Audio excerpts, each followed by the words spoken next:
अरे भाडव्यांनो जेव्हा पैसे खाता तुम्हाला लाजा वाटत नाहीत का? मुंबऱ्यामध्ये कशा प्रकारे जातीवाद चालू आहे, कशा प्रकारे मनवाद चालू आहे, कशा प्रकारे ज्या ठिकाणी मुस्लिम जी एरियामध्ये लोक राहतात त्या ठिकाणी कशा पद्धतीची कारवाई आहे, कशा पद्धतीचं षड्यंत्र. अनिल जोशी जो आहे हा जो आहे व्यक्ती एकदम भ्रष्ट व्यक्ती आहे, भ्रष्ट अधिकारी आहे. काल मी अशा प्रकारे सांगितलं आणि आज देखील सांगतो, यांची जेवढे अनधिकृत बांधकाम विभागाला जेवढे अधिकारी आहेत यांची ईडीची चौकशी करावी ही देखील मी मागणी केली. पत्राद्वारे देखील मागणी करून अशा मनुवादी अधिकाऱ्याला, अशा जातीवादी अधिकाऱ्यांना ही तात्काळ मी नम्रतेची कळकळीची वरिष्ठ अधिकाऱ्यांना विनंती करतो, आयुक्तांना विनंती करतो की तात्काळ ह्या मनीष जोशीजी निलंबित करून त्याच्यावर चौकशी बसवून त्याच्यावर ईडीची चौकशी करावी. त्याच्याकडे किती प्रकारे किती पैसे आहेत, त्याच्या परिवाराची, त्याच्या भावाची, बहिणीची, आईची, मुलांची, सर्वांची चौकशी करून याचा भ्रष्टाचार उघडा करावा.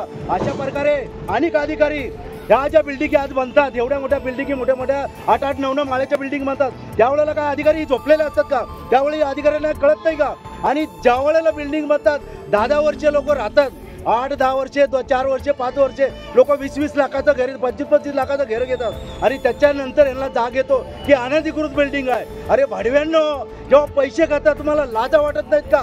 आणि ज्या वेळेला तुम्ही या ठिकाणी कारवाईला येता की या ठिकाणी अनधिकृत बिल्डिंग आहे, पैसे खाताना लाज वाटली नाही आणि आज अनधिकृत कामं दिसतात, अनधिकृत तुम्हाला घरं दिसतात, गोरगरिबाचा जी देतात 2000 दिसतं, 2चा 4 बोलतो की जो बी ज्या ठिकाणी जमीन आहे तो कसून खाऊ शकतो, ज्या ठिकाणी घर त्या ठिकाणी राहू शकतो. आणि अशा प्रकारे लोकांना 50-50, 60-60 वर्षे लोक राहतात आणि त्यांना बेघर करण्याचं कट कारस्थान आहे. हे कुठंतरी थांबवा. 15 ऑगस्टचं निमित्त मी आज ह्या शासनाला, प्रशासनाला कळवतो की अशा प्रकारची जी कारवाई आहे ही तात्काळ थांबवावी. एवढंच बोलून माझे 2 शब्द संपवतो.